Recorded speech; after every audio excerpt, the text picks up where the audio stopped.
नमस्कार, सुप्रभात। मैं सत्येंद्र कुमार मौल लक्ष्मी प्रसाद मेमोरियल पब्लिक स्कूल भोला बाजार गोरखपुर से आज हम सभी लोग अभिव्यक्त एवं माध्यम नामक पुस्तक के अंतर्गत संचार के भेद नामक पाठ का अध्ययन करेंगे। संचार के भेद, जैसा हम सभी लोग जानते हैं, संचार व्यक्ति को या सभी प्राणियों को सूचनाओं प्रदान करने वाली विधा को हम संचार के नाम से जानते हैं।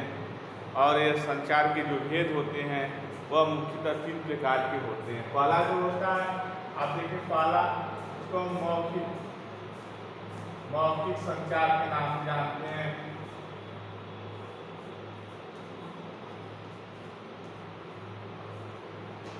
वही दूसरा जो होता है उसको हम लिखित संचार के नाम से जानते हैं।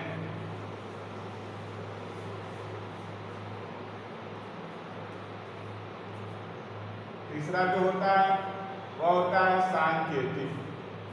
क्या होता है? सांकेतिक संचार।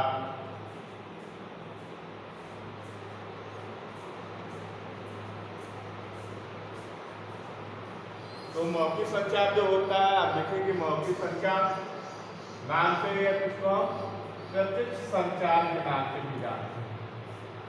प्रत्यक्ष संचार के भी नाम से हम इसको जानते हैं। प्रत्यक्ष संचार क्या होता है? जब दो व्यक्ति आपस में आमने सामने बैठकर, दो व्यक्ति हैं, दोनों व्यक्ति आपस में आमने सामने बैठकर संचार उनके बीच में होता है। क्या होता है? विचारों का आदान प्रदान। विचारों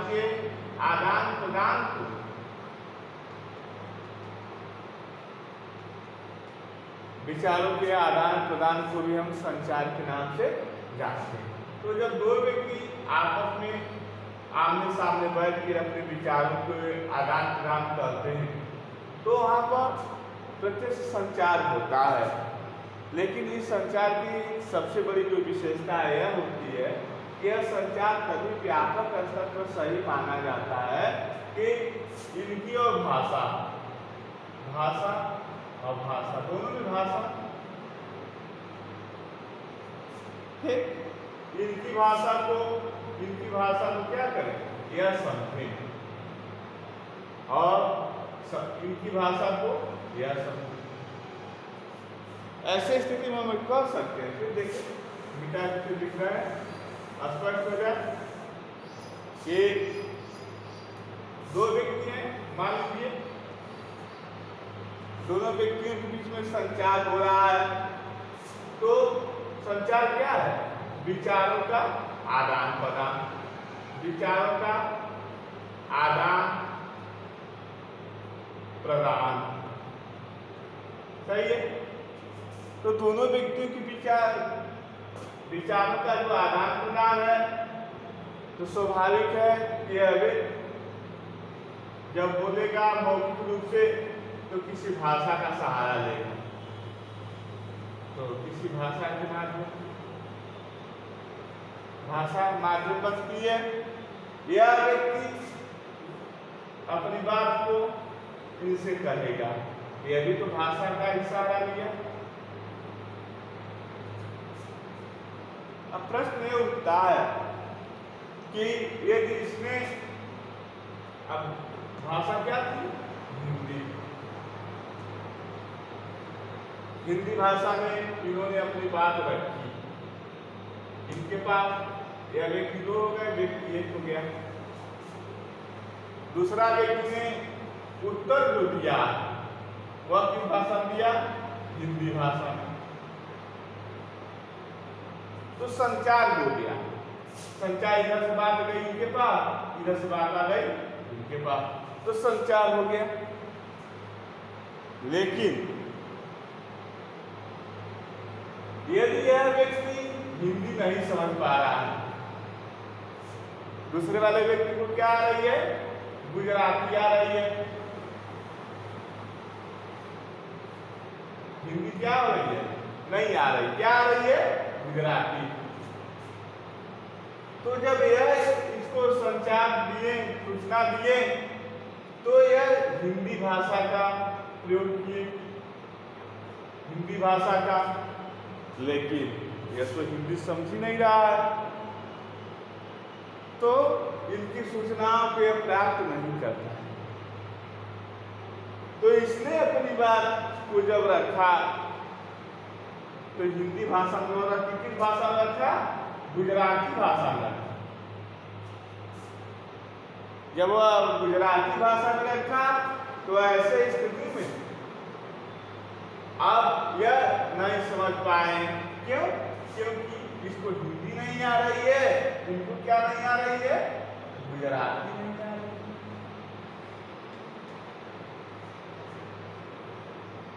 तो संचार हो रहा है, दोनों तरफ से संचार हो रहा है, लेकिन एक दूसरे से लोग समझ नहीं पा रहे हैं। क्यों?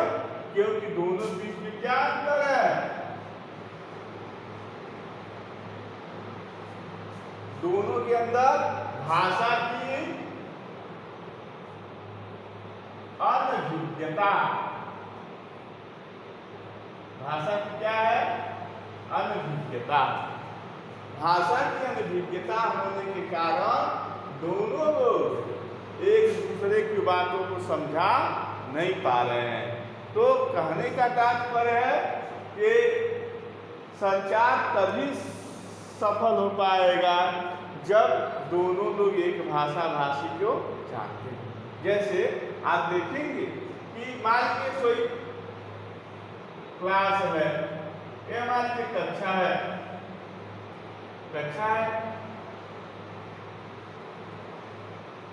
बच्चे बैठे हुए हैं, कक्षा का निष्कासन चल रहा है,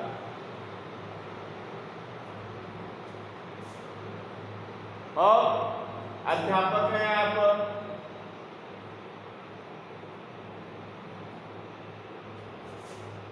बच्चों को अध्यापक पढ़ा रहे हैं। इन्होंने अपनी बात को हिंदी भाषा में रखी। विषय कोई हो, माध्यम देखिए, विषय कोई उस नहीं, अब वो हिंदी भाषा में के माध्यम से अपनी विषय वस्तु को रखी। बच्चे हिंदी भाषा भाषी क्षेत्र के हैं तो उनकी बात को समझ गए। बच्चों ने रखे हुए विषय में से कुछ प्रश्न निकाले, या उनको जो असमंजस लगा, जो कठिन लगा, नहीं समझ में आया, उस प्रश्न को वह अध्यापक के सामने रखे, क्योंकि अध्यापक ये उसी भाषा भाषी क्षेत्र के, जिस भाषा भाषी क्षेत्र के बच्चे हैं। तो अध्यापक ने बच्चों की समस्याएं को सुनी और पुनः उत्तर दिए, जिससे बच्चे क्या हो गए? संतुष्ट हो गए।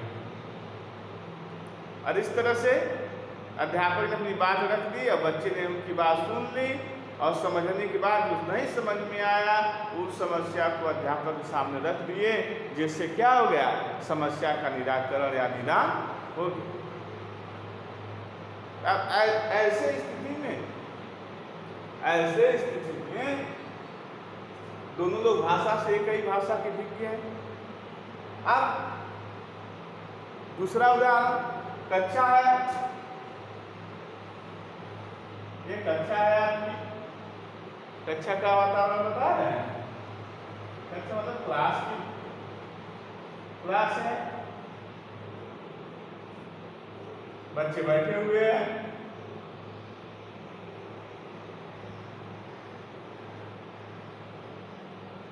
अध्यापक जो क्या जान रहे हैं? गुजराती भाषा के जान रहे हैं। अध्यापक क्या जान रहे हैं? अध्यापक जान रहे हैं गुजराती। बच्चे गुजराती क्या कर रहे हैं? जानते हैं। बच्चे गुजराती नहीं जानते।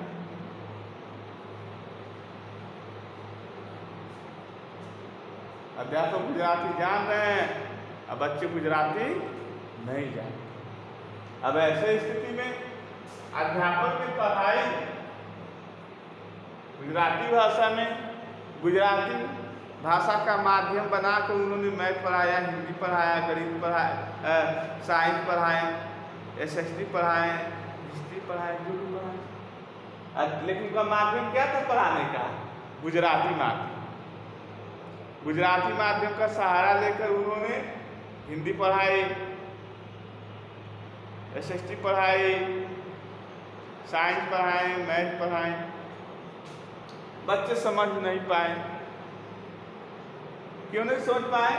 क्योंकि जिस माध्यम से वो पढ़ाए वह गुजराती थी और बच्चों को गुजराती आ नहीं। इसलिए जो प्रॉपर कम्युनिकेशन होना चाहिए वह नहीं हो पाया। प्रॉपर कम्युनिकेशन के लिए सबसे बड़ी जो जरूरत होती है वह क्या होती है कि हम जब भी हम कम्युनिकेशन बढ़ाएं इस बात का ध्यान रखें कि भाषा कि कैसे लोग सामने हैं। तो इस तरह से मौखिक संचार में भाषा का प्रत्यक्ष संचार में योगदान होता है। ठीक, आइए लिखित संचार के बारे में जान जाए।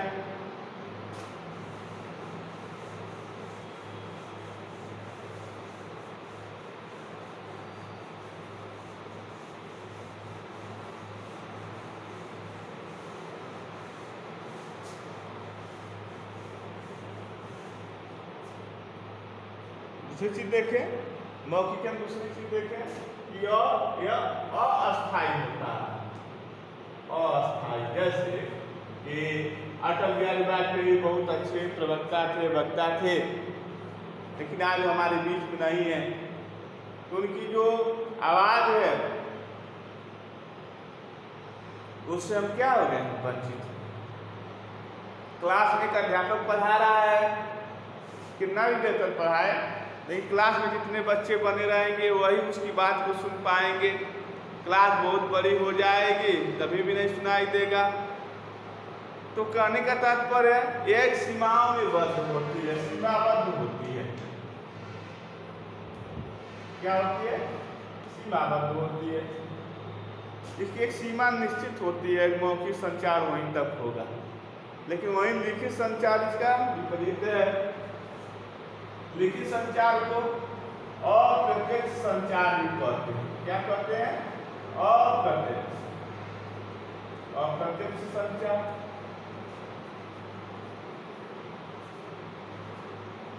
अप्रत्यक्ष संचार, अब हम देखेंगे कि अप्रत्यक्ष संचार कैसे।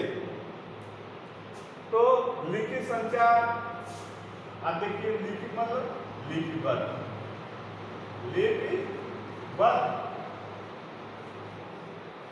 लिपिबद्ध है तो लिपिबद्ध का मतलब है होता है लिखना, लिपियों का प्रयोग करना।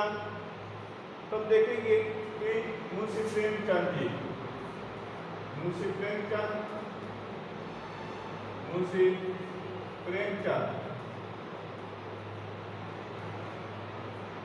का समय क्या है? 1880 से लेके 1936।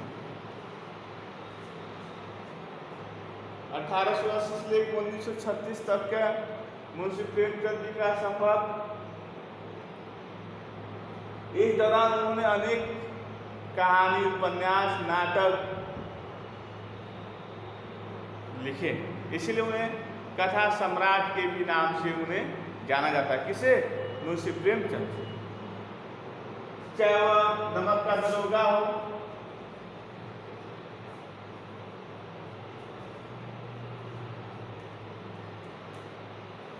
चाहे वो पूस की रात हो,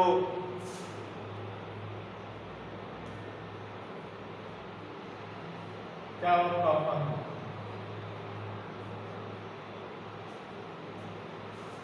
चाहे वो गबन हो, गोदान हो, निर्मला हो, सोजे वतन हो, इत्यादि उपन्यास उन्होंने लिखे, कहानी भी लिखी। हम आपको बताना क्या चाह रहे हैं कि यह लिख दिए, आज मुंशी प्रेमचंद जी हमारे बीच में नहीं, 1936 से मर गए, लेकिन उनकी कहानियां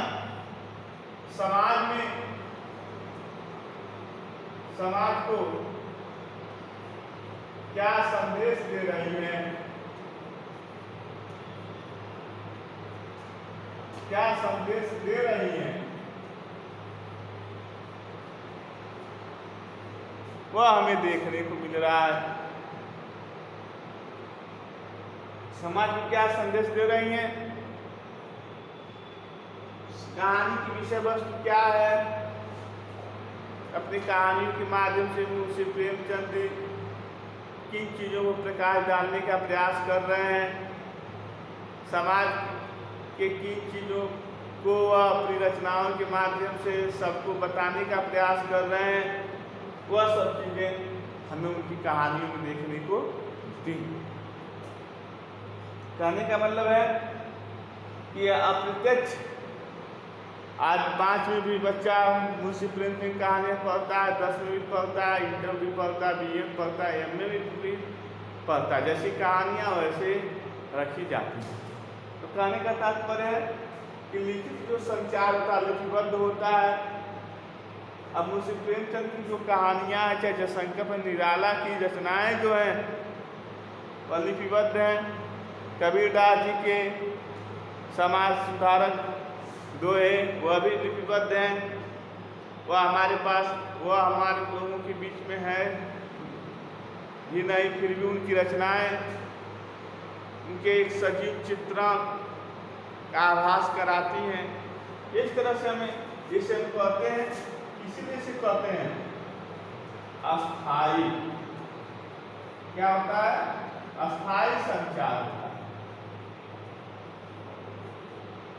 यह क्या होता है, अस्थाई संचार।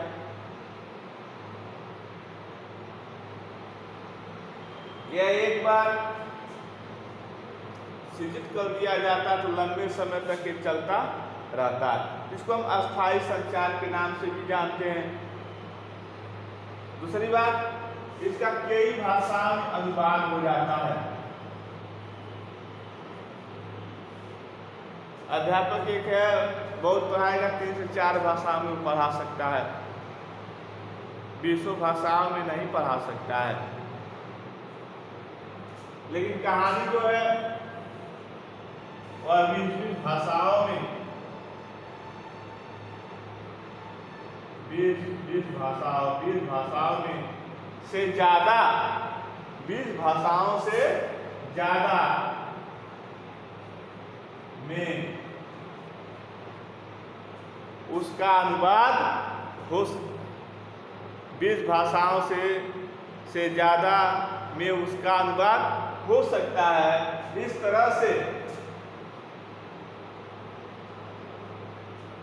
तरह से हमें कह सकते हैं कि 20 भाषाओं से ज़्यादा में उसका अनुवाद तो हो रहा है और समय के हिसाब से वह समाज को एक नई दिशा देने का प्रयत्न करती है। क्योंकि वो ऐतिहासिक मूल्यों पर लिखी गई कहानियाँ, कुछ क्रांतिकारी मूल्यों पर लिखी हुई कहानियाँ होती हैं, कुछ सामाजिक मूल्यों पर लिखी हुई कहानियाँ होती हैं, कुछ समाज में अंधविश्वास, पाखंड, झूठ इत्यादि विषयों पर लिखी गई कहानियाँ होती हैं। इस तरह से हर एक लेखक का समाज में अलग अलग तरह का दृष्टिकोण होता है देखने की। इस तरह से देख लीजिए, लिखित हो गया। अब हम देखते हैं सांकेतिक। सांकेतिक जो संचार होता है, ठीक। अब लिखित जो संचार होता है बस पढ़े लिखे लोगों में होता है। यह संचार किसमें होता है, पढ़े लिखे लोगों में ज्यादा होता है। सांकेतिक संचार, सांकेतिक जो संचार होते हैं वह होते हैं, जैसे आप देखेंगे रोड, यातायात के साधन, यातायात के जो साधन होते हैं, उस यातायात के साधन पर आप देखेंगे क्या वो रेड लाइट लगी हुई है, येलो लाइट लगी हुई है,